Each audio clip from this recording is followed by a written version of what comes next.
يسعد فؤادي كلما ذكر الحبيب ترنما ذاك الذي رب العلا صلى عليه وسلم. Чындыгында ала качуу өтө оор кылмыштардын катарына кошулат. Адамдын өзүн уурдап ала качуу бул бир канча күнөөлөрдүн башын кошуп алган күнөө. Биринчиден бул уурулук, экинчиден жөн эле уурулук эмес, кара башlı адамды уурдоо адамды кайсы бир деңгээлде кулчулдукка түрткөндө таасир калтырат.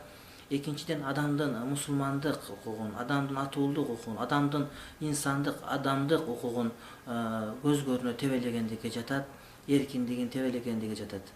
Бул нерсе ислам шарият тарабынан, мыйзам тарабынан, жалпы эле акылдуулардын акылы тарабынан дагы мактоого татырлык эмес иш катары бааланат. Андан сырткары шариятыбызда махрам эмес, тууган жакын тууганчылыгы жок болгон адамдардын никесиз бирин-бирин мындай кармалаганга же болбосо бирин-бири менен мындай сүйлөшкөнгө мындай жубай катарында бул нерсе тыюу салынат. Ал эми бул учурда нике кыйылынбаган башка бирөөнүн кызын улкуп-жулкуп, анын колунан бутунан кармалап, тиги машинеге түртө салып киргизип, кой жүктөгөндөй кылып кеткен бир канча шариаттын өкүмдөрү бузулганга тете өкүм аткарылат.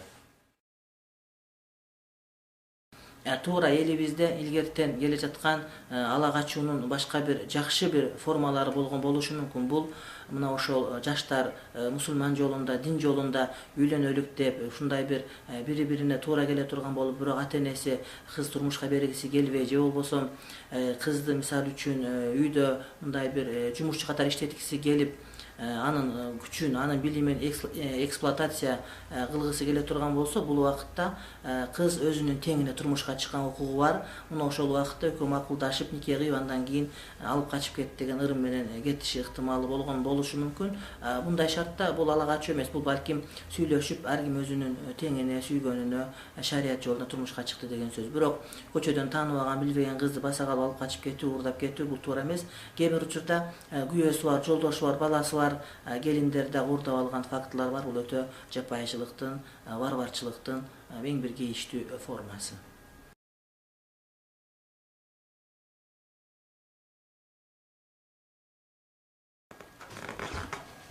Ал эми кээ бир адамдар ушул ала качууга байланышкан экинчи бир суроонун түрүн беришет. Кыз ала качылып барылса, уурдалып барылса, ошол жерде олтуруп калуусу милдеттүүбү же олтурбай койсо чындап эле бактысыз болуп калабы деген суроо. Албетте бул түркөйлүктүн, наданчылыктын белгиси катары бааланат. Адам укуксуз уурдалып барган болсо, ал жерде олтуруп калуу кызга милдеттүү эмес. Эгерде ошол барган жер кызга кокустан жага турган болуп, көңүлүнө толуп же болбосо мурдатан бери баамдап жүргөн бир өзүнө жаккан жигит уурдап кетип жагып калса, анда олтуруп алса, никеге макулдугун берсе, бул жакшы нерсе. Эгерде макул болуп калса, өзүнүн көңүлүнө жараша. Бирок жакпай турган жер болсо, туура келбей турган жер болсо, анда жөн гана чыгып кетүү керек. Керек болсо сот жобуна тартылууга себеп болуп, сотко бергенге укугу бар. Кээде кемпирлер олтуруп алып ошол жерден, кээде мисалы үчүн жолук салып койдук, эми жолук чечилип калса бактысыз болуп каласың, таш түшкөн жеринде оор деген маселелерди айтып жүрүшөт.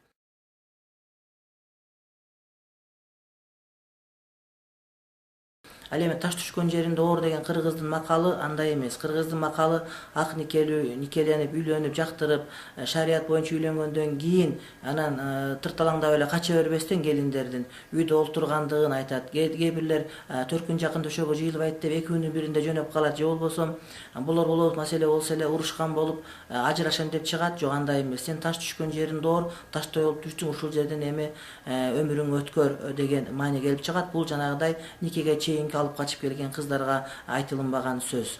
Ал туура эмес сөз, бул туура сөздү туура эмес жака пайдалануу деп эсептелинет. Кемпирлер олтуруп алса, босогого жатып алса, аттап чыгып кете берилет, эч кандайга маани берилбейт.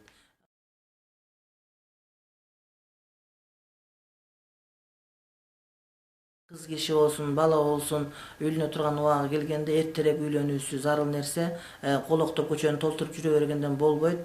Андан сырткары балдарга да кыздарга да турган нерсе, үйлөнө турган, турмушка чыга турган убакыт келсе, сөзсүз түрдө биринчи кезекте ата-энеңердин ыраазылыгын алып, алардын кеңешин алууңар абзел. Себеп дегенде силердин турмушка болгон тажрыйбаңар аздык кылат, алардын тажрыйбасы көп. Алар эч убакта силерге жамандык каалабайт. Эгер мына ушундай кылган болсоңор, иншалла өзүңөргө келечекке жакшы жар таап аласыңар деген үмүттөмүн. Аллаху а'лам бис-саваб.